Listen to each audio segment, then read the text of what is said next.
Recently, I got a DNA test. It came back 100% Jewish. Did they just test my voice? I didn't even take a test. I left a voicemail.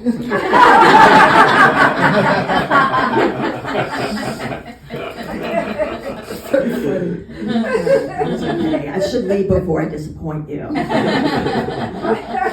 Someone said to me, I seem like I live on the Upper West Side. I don't, but inside I do. I turned 40 10 years ago, thank you. And that's not even updated. What's updated? Okay. Not long ago, I went to Mexico, and I feared I'd be kidnapped by the cartel and sold to sex slavery. But they'd say I'm too old and make me a supervisor.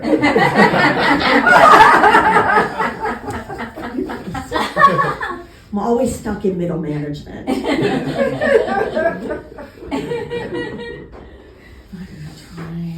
You know how they used to give people last names based upon your job, like Baker? I would hate to be named after some of my jobs, like Hilary Temp. Or Hilary does something vague in marketing.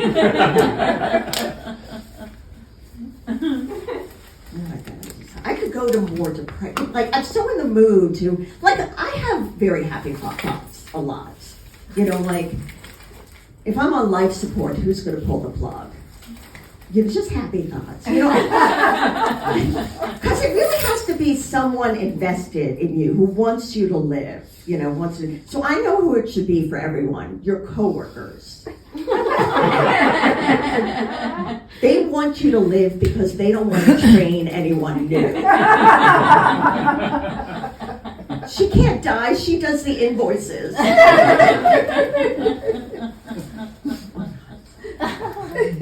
Should find God. I'm saying that a lot.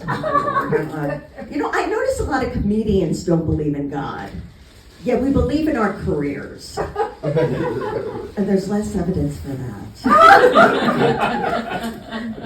I went to I saw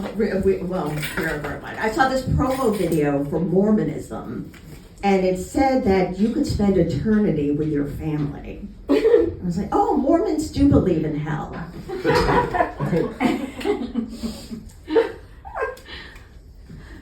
All right, this will probably go, not bad. Well, it'll go badly, but I'll say it anyhow. You know the founder of Mormonism, Joseph Smith, you know, prophet. No prophet should be named Joe Smith. The Lord spoketh to Frank Johnson. Prophets shouldn't even have last names, you know, like it's Moses, not Moses Goldfarb.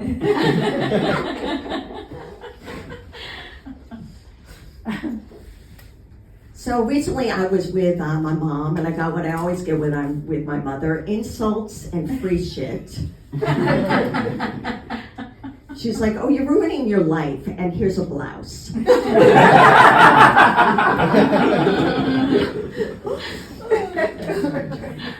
My mother's from Mississippi, then Texas. So I have a lot of Southern relatives, you know, and they used to say things like, oh, he used to come over for Passover supper.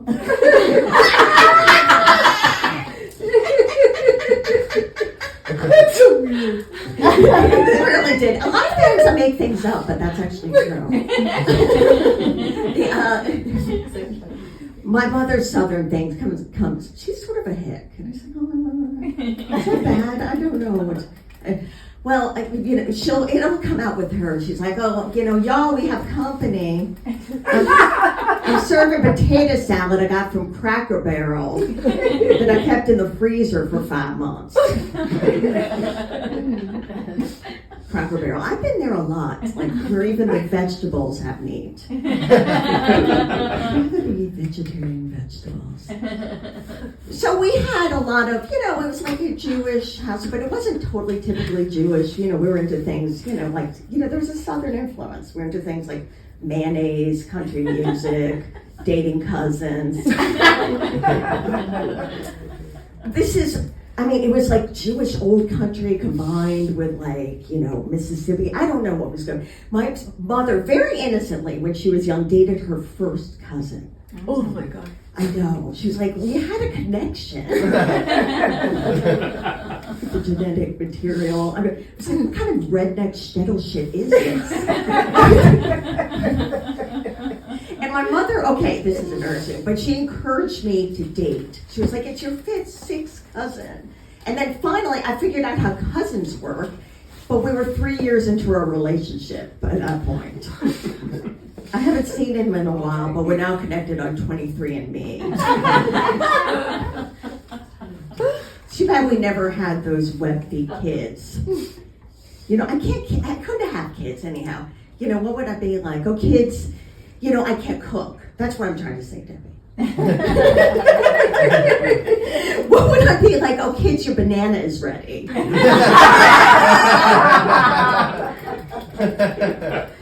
you hungry? Have a scotch, like Mommy.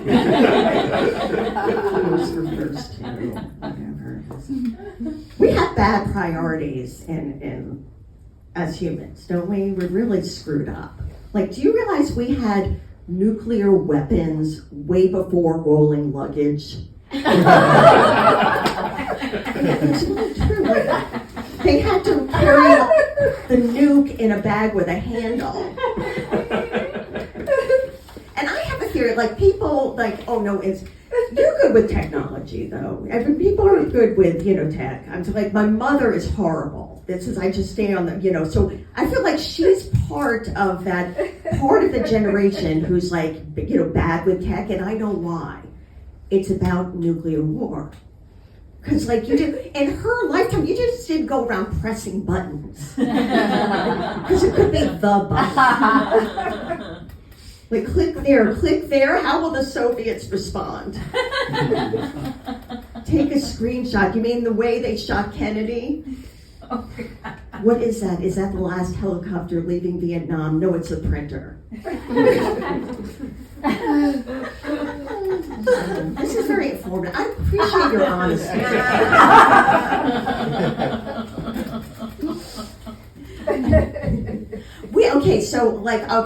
I'm Gen X, we don't have any millennials or Gen Z in here. You are. Okay. Yeah, fuck the rest. But you all get so much credit for being great with technology, right? But it's like kind of easy. You just click something, everything happens like magic. No one gives credit to our generation. Right, Debbie? No one gives us credit. We had to imagine, because they're like 2-year-olds can do it. That's how it's so easy. A 2-year-old can do it. Try to have a 2-5-year-old fix a cassette tape with a pencil.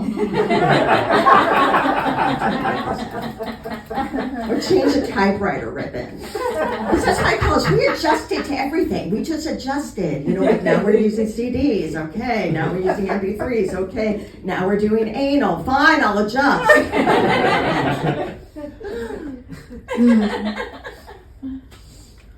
I think men over the age of 30 should not use the word titties. It doesn't sound adult or professional. I don't want to walk into a doctor's office and hear him say, well, we found a lump on your left titty. You're going to need a booberectomy. You are the worst dentist.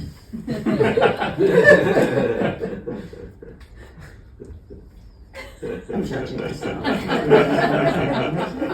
I hate myself. I'm self-loathing and self-absorbed, so I hate myself, and that's all I think about.